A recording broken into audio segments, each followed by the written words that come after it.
After the visit, we made our way to a tavern. We could hear the rain beating down on the establishment. It was still day, but the sky was dark as night. Garzeda ordered the stiffest drink they had and downed it in one gulp. My friend once showed me a flower and said that each one symbolizes something. At the time, I didn't get it, and I had other things on my mind, so I never bothered looking it up. He shook his head, saying that he'd wished he had treasured those small, everyday moments with her. Each word struck me like a blow, reminding me of my own failures. How am I supposed to live with this regret? It's like the storm outside, pounding on me until I give in and let it sweep me away. I mulled over his question for a while before opening my mouth. I'm not the right person to answer that. Only your friend knows. But how? She's... So I told Garzeda about my wife, and about the agony of losing her.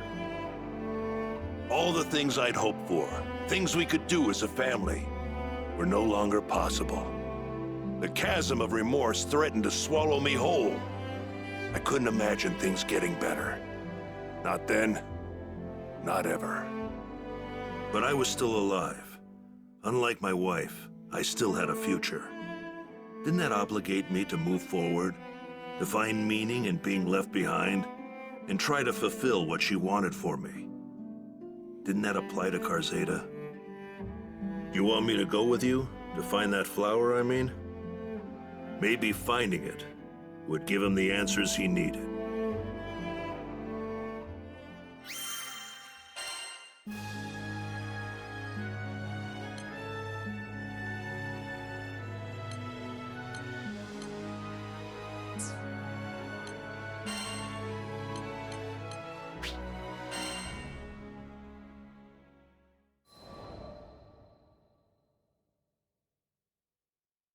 During our stay in Seed Hollow, a certain request made its way into our hands.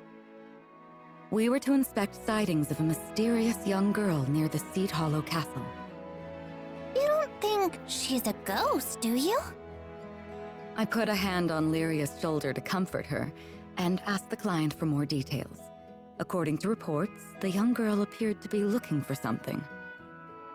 Workers helping with the castle's restoration effort would attempt to approach her, but she would vanish before they could get close.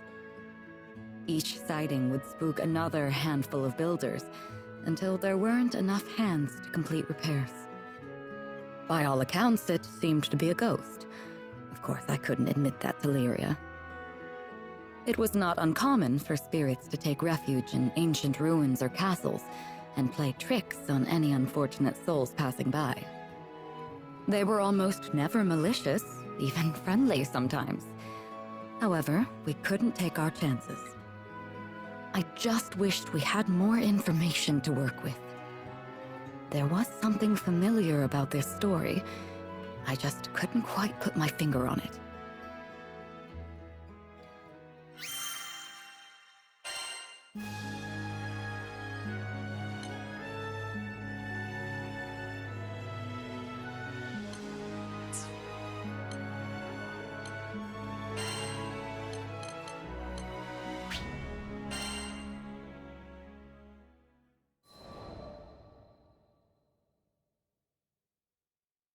On a typical humdrum day, I was browsing Sierra Carte's wares for a few chemical essentials. Impressive how the world had become a network of convenience. What were previously rare and unobtainable items were now collecting dust on a tradewoman's shelves. My eyes traced the rows of flasks and potions before they settled on a vial clutched by the man standing next to me. Oh, toxin. An excellent choice. Save for the fact that his confused and brooding expression revealed he didn't quite understand what he was holding. Who was this moron? Well, now that I was aware of the potential hazard, I couldn't leave well enough alone. Traveling with the crew had certainly rubbed off on me. Excuse me, mister. That looks scary. What you gonna do with it? He looked stunned. An appropriate reaction, given my stunning countenance. What? This? It's pigment. Needed for painting supplies. Oh, I didn't take you for a painter, mister. Pigments were frequently composed of toxic earth metals. Perhaps I worried over nothing. It's not for me. My little sister's the artistic one. Huh? His entire mood shifted. Tense shoulders relaxing and lips curving into a soft grin. It was nothing like a few seconds ago, when he seemed to be studying the pigment like his life depended on it. Perhaps he was a few rupees short. No, mental calculus doesn't translate to confusion.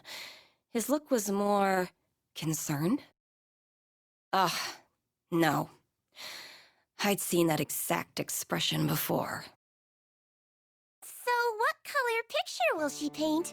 Cagliostro sure wants to see the final product. Aw, pretty please. This is coming out of nowhere. What the hell? Did I not give him the world's cutest plea? How dare he refuse me? He will suffer for... But I guess it's okay. I actually have some free time now, if you're eager. There. That was more like it.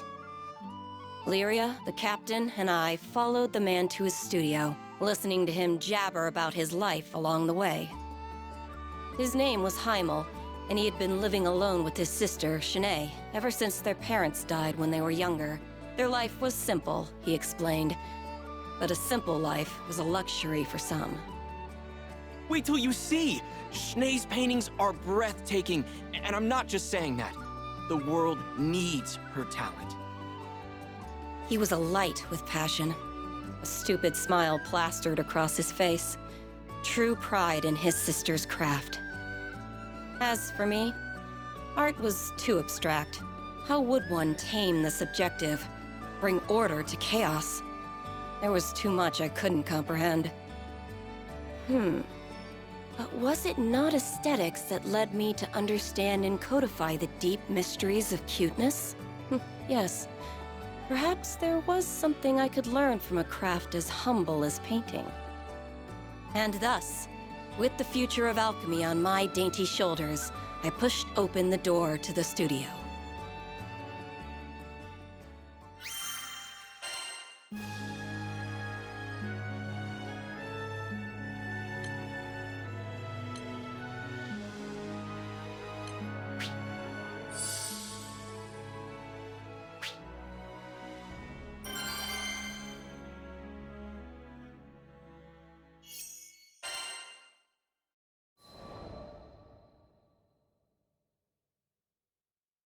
We entered to find Shanae violently tossing in bed. Heimel rushed over, grabbing a phial of healing tincture from her bedside. Hand supporting her shaking head, he poured the concoction into her mouth. Immediately, her convulsions lessened, but her breathing was still labored. It became clear why he was so antsy back at Sierra's store. Toxic pigments could be dangerous in even the most steady of hands, and, well, I glanced down at Shanae's fingers trembling on her bedsheets. Pressing forward, I gave her a cursory examination. Normally, I don't afford peons the luxury of my intellectual evaluation, but I was feeling generous. These symptoms are grave. Do you know what's the matter? Lyria's voice quivered with worry. I do. I've seen this exact disease once upon a time. Heimel's eyes shot to me, propelled more by hope than surprise. Truly? The local doctors have been useless. They just give her pain relievers and leave. Can you do something? As much as I wanted to refuse, in that moment, Heimel's desperation reminded me too much of my own sister. I'm not a medical professional. Sure, I know a formula that might ease her symptoms, but it's not a permanent solution. Not to mention the biggest pain in the ass, tracking down all the components. Please, you're all we've got. Ugh, begging.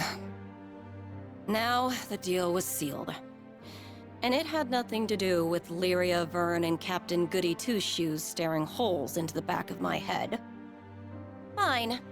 The world's cutest genius alchemist Cagliostro is on the case. Consider yourself lucky. We left the studio and hurried back to the airship. In this skydome, I could think of only one environment that would produce the necessary reagents. Mount Nagelith.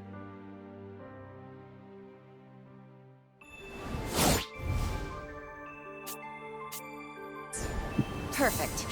The component should be somewhere around here. We need reagents attuned to water.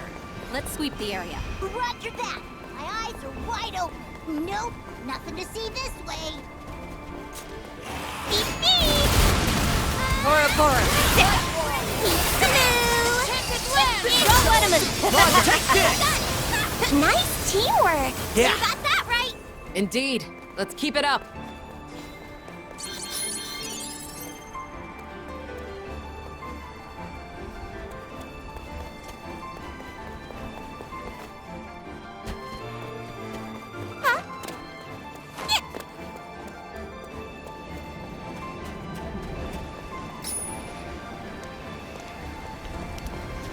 You're a mean water spirit. Why don't you play nice?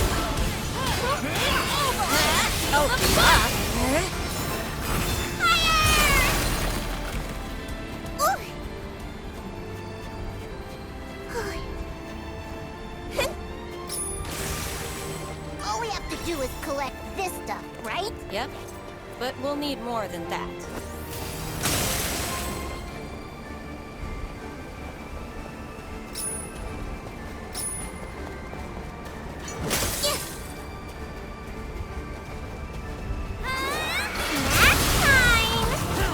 Let's roll!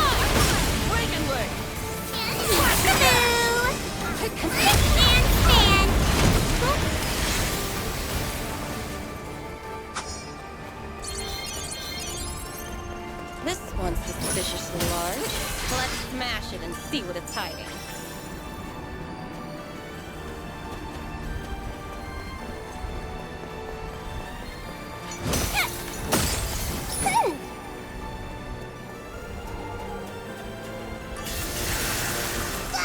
An ambush! Too late to run. This'll show him Sure, Hold the fort. That was amazing! No shit.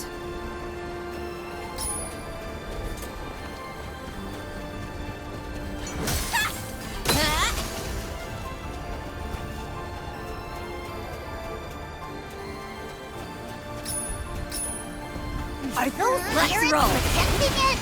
Either way, looks like we'll have to go through them. Look at you go, Captain! Thanks, Cagliostro. We have enough mineral components. Next up, we'll need crystallized Cygateers. Zyga? Those flapping eyeball creatures? I think I saw some further up ahead.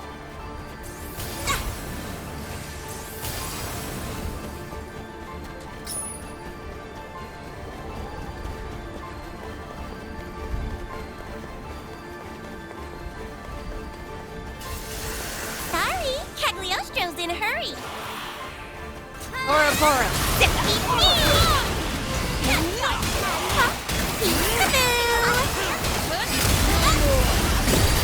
What a mess!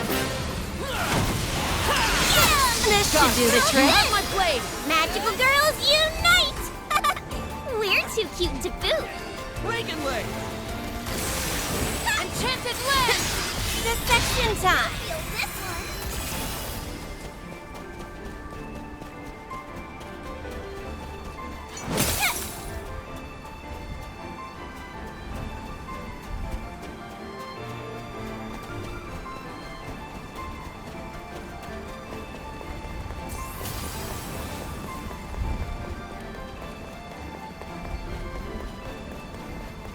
Bingo! Pardon our intrusion. Shanae's counting on us. Let's do it! Get away! Let's roll! Time to shine! We're done I've here. got them. Do it! Don't let up yet! Ready, Fred! I won't fail you. Understood!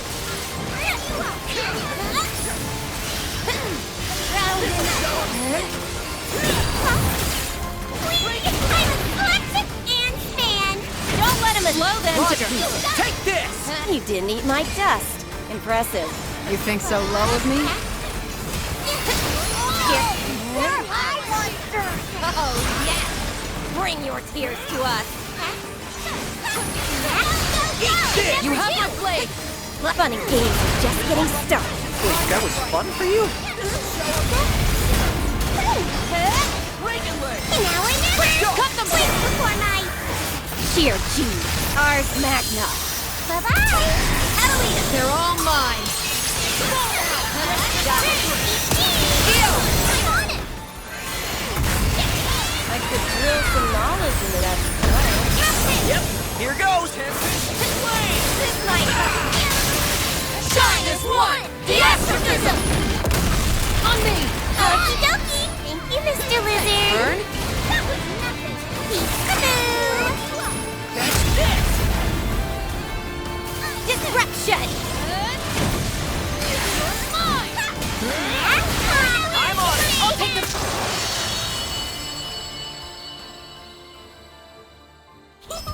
Cagliostro wins again!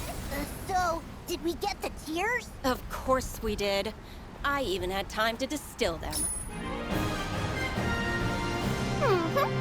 Score a big one for Cagliostro!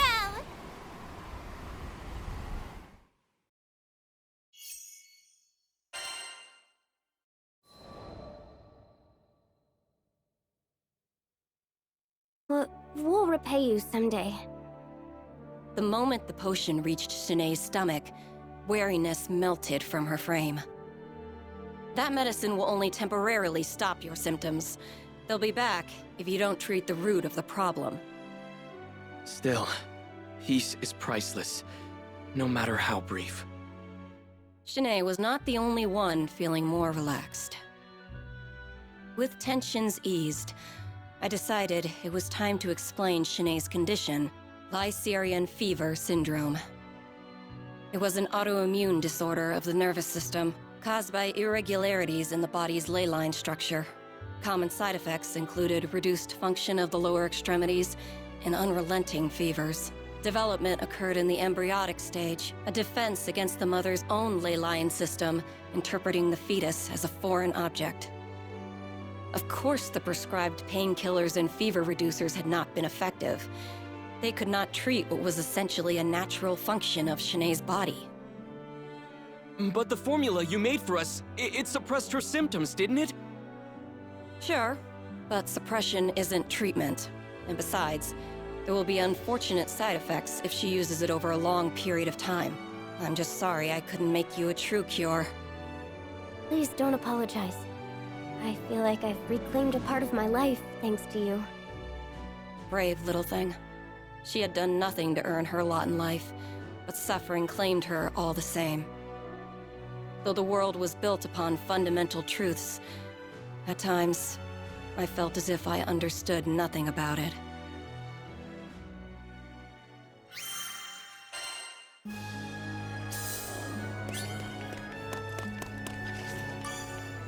Hello.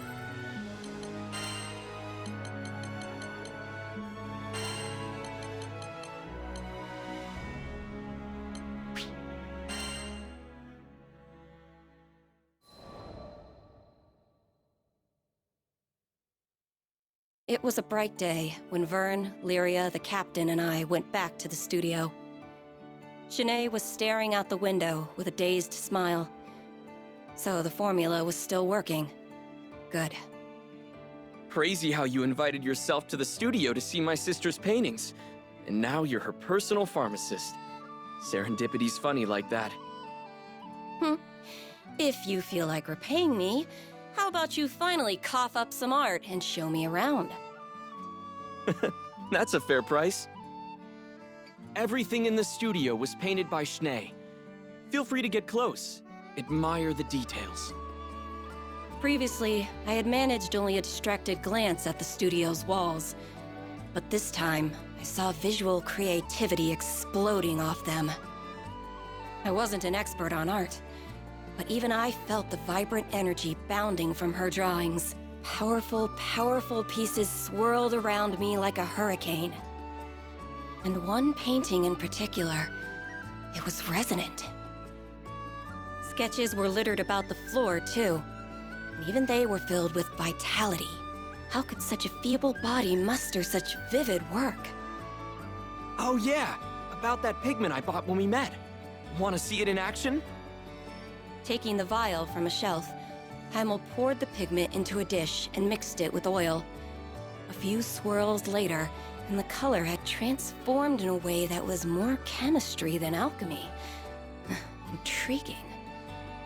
Takes a specialty product to make that hue. Heimel smiled and handed the freshly prepared paint to Shanae, who was already mid-painting. A bead of sweat trailed down her brow as she swabbed the tint across her canvas. I believe in Shanae's talent. Look at her. She's amazing. I just have to get the world to recognize it. It's nice having a supportive sibling. I meant it. I never know how to read your tone. But, well, her condition made me realize how precious our time together is. Heimel, who clearly had never known abundance, smiled like the richest of merchants. Though Shanae had been left with a raw deal, it was clear her life wasn't without meaning. If only I could go back and tell my own sister, "You were my courage when I was weak. You were my light when I was in darkness. I have lived through eons, but you were my rock." I hoped these siblings, at least, would understand what they meant to one another. I even prayed a little. Which was dumb, considering this Skydom still thinks primal beasts are gods. Huh. Guess I'm getting sentimental in my old age.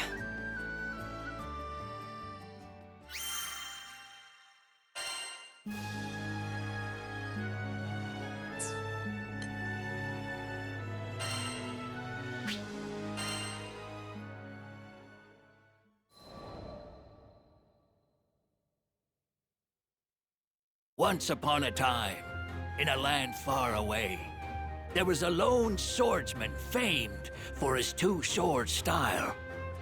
He became a legend after fighting over 10,000 battles, and the mere sound of his name struck fear into the hearts of his enemies. Whenever he appeared in town, ne'er-do-wells were said to scramble away like spiders fleeing the light. Prospective fighters began to seek out the swordsman, and thus he gained quite the following of disciples. Amongst them, some were so strong they could crush warships with a single strike.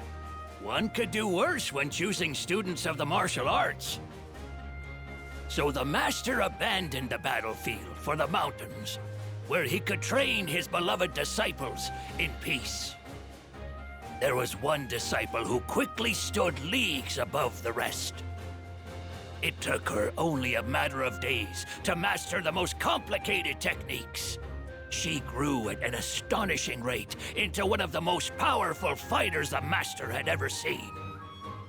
But more impressive than her wits or her aptitude was the strength of her conviction. Every day, the top disciple begged for harder training, and the master was willing to reward her passion with the very depths of his knowledge. And that's why... Oh, skies help me. That's why when the master found out his top disciple had betrayed him, he was filled with anguish. She went rogue, forcing some of the other disciples to do her bidding. Eventually, the master caught up with her, and they fought a deadly battle. When the dust settled, the top disciple's sword arm hung limp and unusable. It was a bittersweet victory, as the master knew what must come next. He readied his blade, preparing to release her to the afterlife. But he couldn't force himself to make the cut. Not after all he had poured into this girl. not after failing her so. Thus, he laid down his weapon and promised to live his remaining days in penance and regret. Oh, how our good intentions cloud even the most prescient vision. Having thrown away his name, his blade, and his path, he set out back into the world. But this time, swearing no one would suffer from his tutelage again.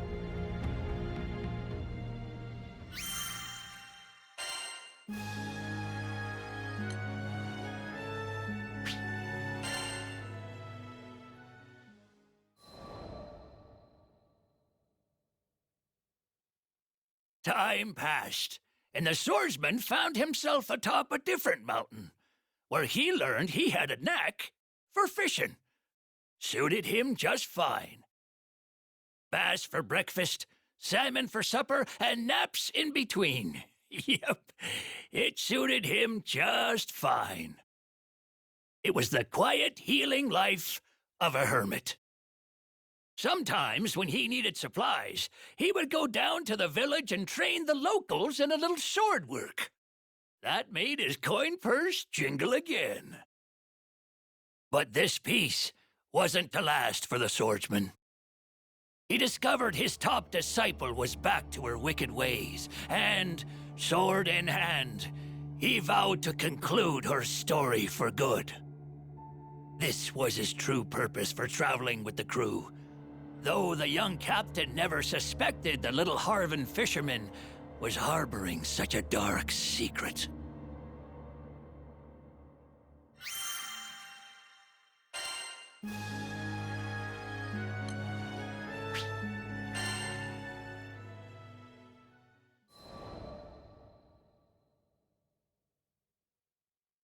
The former disciple's latest victim had been a simple man from a remote mountain area, cut down, somehow without the use of her sword.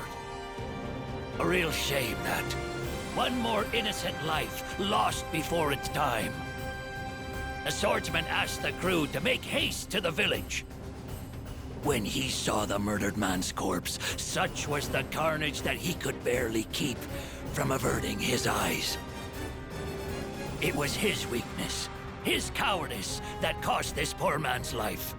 But this time, instead of wallowing in pity, he would don his white uniform of old and atone.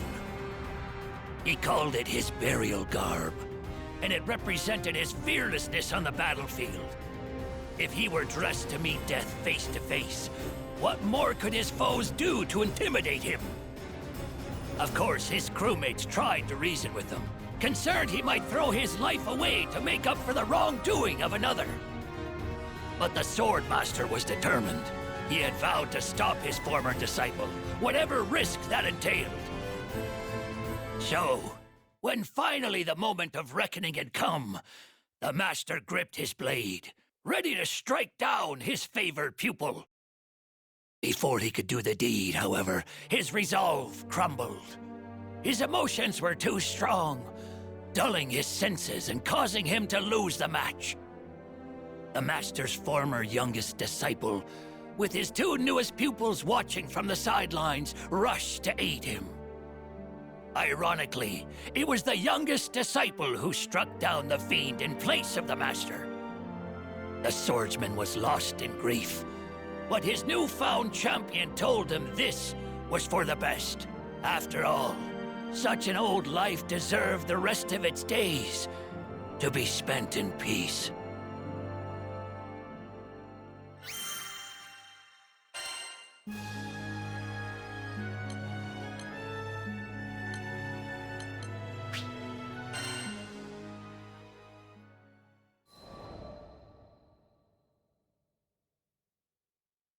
After joining up with the crew, I've had some helter-skelter days, let me tell you. So when we arrived in Zegar Grande, I knew I needed to get myself some fishing done. Reset the old noggin. Found a nice, quiet pond and dropped my line. Bless me taters. Must have been hours past with no bite. Finally, I decided to pull up my rod and check if the bait was still hardy. But there weren't no baits, no hook, and no fish. Only a lonely little bobber remained on the line. Right, well, what about me traps? I was halfway through the search when I realized, blast, I left them in the lodge. What a day, what a day. But it was too late in the noon to go back for them, and I had other business to attend to, like getting back to the pond and staring out at the clear water. In that moment of stillness, the fishies swam out of their hiding spots. There were big ones and little ones, and the whole school of them reminded me of my teaching days. Each of my disciples was unique in their own right. Had me some slow learners and some fast ones, some goody two-shoes and some real punks. I learned me some good lessons from those kids. My top student, Grace, never wavered in her particular sense of justice, and her commitment to her training was ironclad. What a waste. Rains, my youngest pupil, lost his way for decades after leaving my tutelage, but he ended up killing Grace in my stead. He was selfless, thinking only of his master. They say the master extracts potential from the student, but I fear I've ruined more young lives than I've helped. Makes a fisherman wonder how they all would have turned out had he just kept well enough to himself. I turned Grace into a monster. Not a day goes by I don't regret honing her skills. Unfortunately, she had the gift and the gumption to go far, and I exhausted all my knowledge on her. If only I had focused more on the why of my teachings rather than the what. Huh? I swore I felt a nibble at my rod, but when I pulled it up, there was nothing to be found. That's when I remembered I still hadn't hooked or baited the line. That was odd.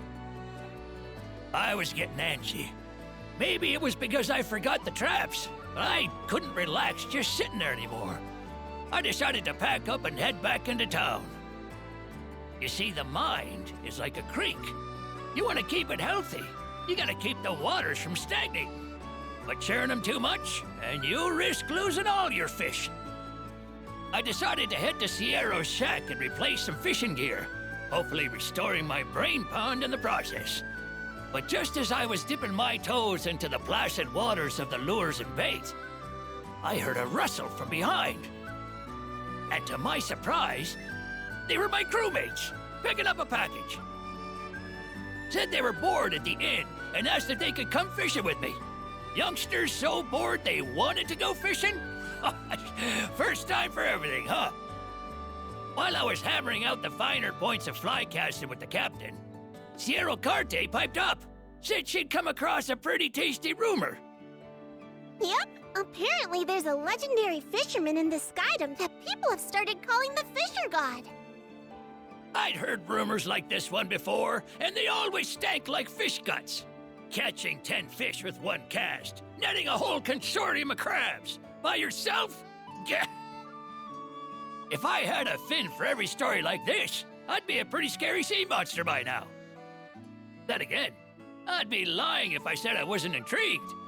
There's a scale of truth to every story, so there must be a reason they call this person the Fisher God. Guess you might say my interest was piqued.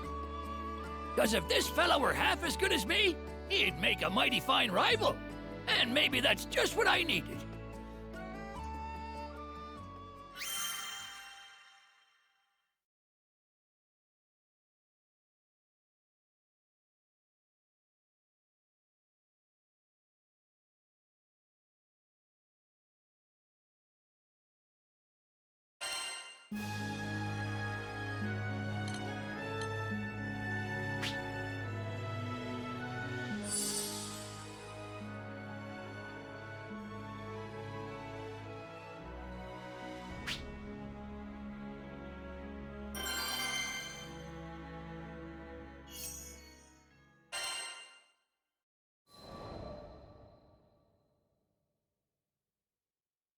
After some consideration, I decided I would test my mettle against this so-called Fisher God. The captain, Lyria, and Vern wanted to help out too. I asked around town where I might find such a rival, but he proved to be as mythical as his title suggested. Rumor had it that he appeared at ponds, peaks, and valleys. The others garnered about the same information, which only further piqued my interest. No matter who we asked, we could not catch the proverbial tail of the fisher god. All we learned was that he was skilled, able to catch 10 fish with one cast, yada yada, and any new species he caught would be named after him, meaning there were lots of little demigods swimming around now. With only tales of his escapades to feed us, and no concrete info, we grew weary. You can't sustain a healthy rivalry on rumor, after all. We needed to change our approach and re-examine the facts. All of the stories were about places he visited, meaning he'd never been spotted in town. With that in mind, we enlisted Sierra Carte to speed up the investigation. Sure enough, after a few days' time, she gave us a map dotted like it had the chickenpox. There were stamps on ponds and lakes, glaciers and volcanoes, and even a poisonous swamp. All of them locations where he'd been spotted. So the old fart got around, did he? Good to know he had an adventurous streak. After staring at the map for a while, I realized there was one place conspicuously without a stamp. It was the most dangerous island of all, known for the molten lava covering its surface. Going off my hunch, Sierra Carte did a little more digging around, and we learned a man with a fishing rod chartered a ship there a few days ago. The chase was on.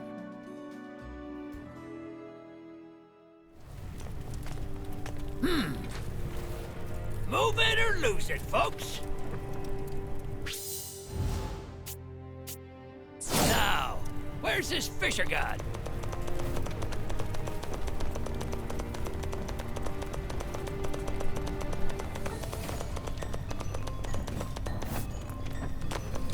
Ah! We're monsters! Now, that's no good.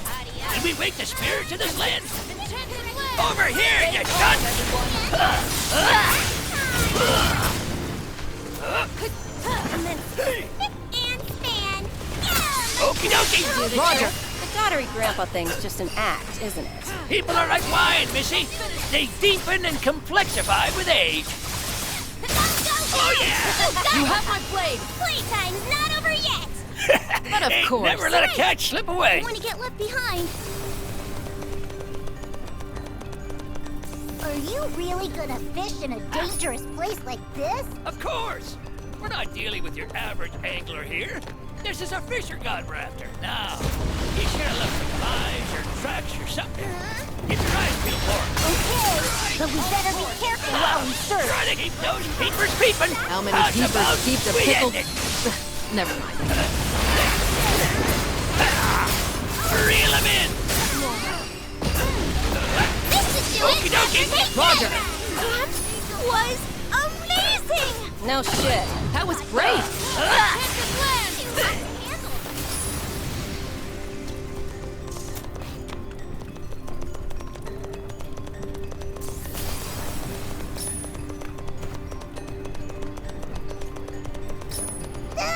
Don't scare me like Where that! are you looking?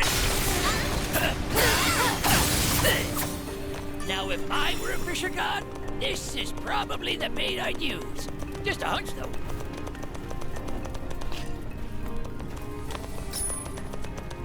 Careful now!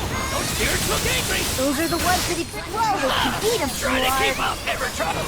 They'll never see it coming. This is our fight.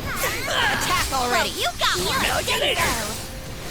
A genius in the making. Sky Shatter!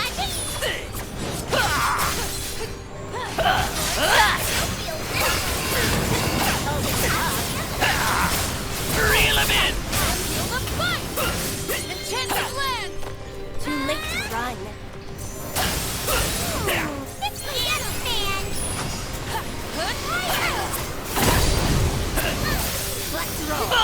No running from me!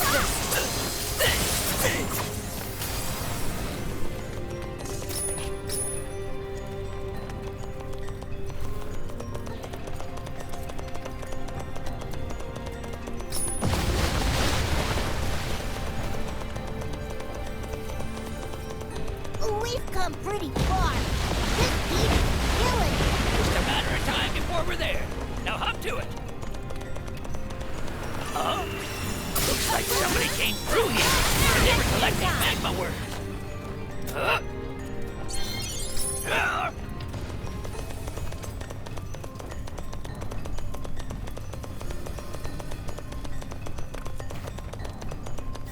Whoa! I see somebody! Maybe it's the Fisher God! Very well could be. Give him a hello and see what's up.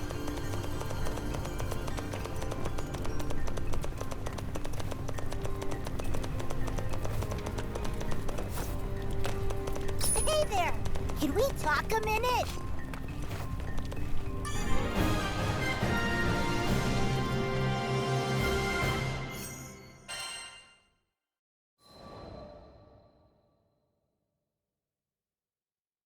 Hey, mister! What the heck are you doing out here? What's it look like? I'm fishing. What fish? You might catch a few rocks if anything at all. We fish, therefore they are. It's the deepest waters what hide the greatest prizes. The proverb left his lips like a right prophet. This had to be our Fisher God. I still don't get how fish could survive in lava. And that's your problem. His answer was cryptic, but it had its own logic. The captain, Lyria, and Vern cocked their heads to the side in confusion. Clear water or molten rock? Cast the rod and catch the fish. Truer words were never spoken, friend. Guess I've learned me something over the years. Those unblinking eyes, that unrelenting hunger for the catch. His tools were top-notch. More importantly, however, he had the aura of a man born to hunt the seas. But I didn't come to admire him. May we presume you are the Fisher God? And to what do I owe the accusation? What do you say to a little fish-off betwixt the two of us? Ah, now there's a song to my ears. It would be my honor. And thus, the net was cast.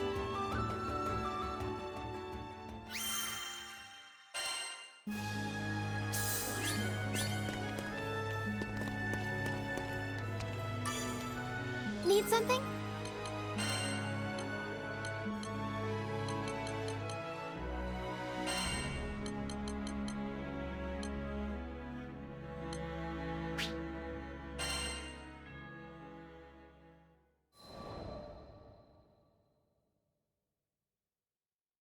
We fish, therefore they are.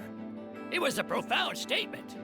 Hang your line thinking you won't catch anything, and you won't notice even the heftiest bite. Determination was the most essential tool in the old tackle box. But then again, we were sat up next to a lava lake, and I would need more than simple chutzpah to pull a fish out of there. Luckily, I had me secret weapons. Someone came prepared. Beautiful, ain't they? I strung a special hook, carved from a flame worm's tooth, to a special line, spun from its mane. Been looking forward to the day I can bust out these bad boys. Whoa! You're really going to do this? The captain, Vern, and Lyria were stunned as I cast my rod into the lava. Just what the heck are you old-timers expecting to catch? Vern's voice was filled with confusion, but wasn't a moment longer when we made a believer out of him. Oh, a bite! Me too! The Fisher God and I started pulling up catch after catch.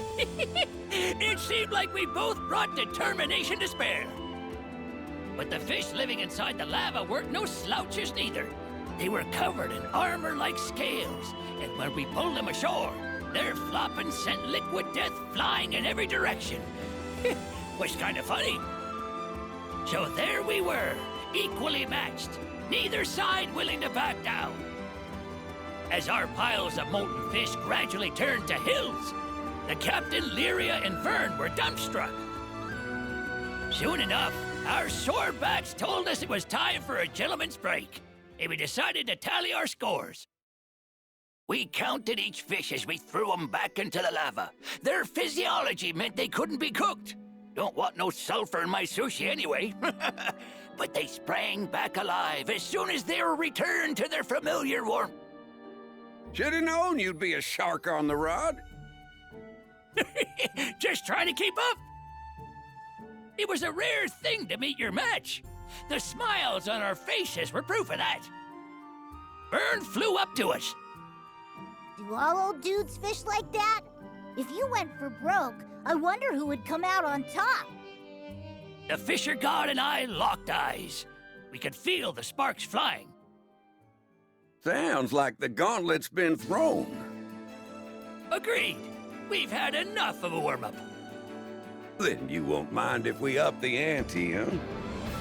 He told us about a few local legendary fish that had eluded capture for years. Reminded me of the noble bonito from good old Fanta Grande. We agreed the winner would be the first to trap one of them fabled guppies. The prospect sent lightning through me body. The old spark was coming back.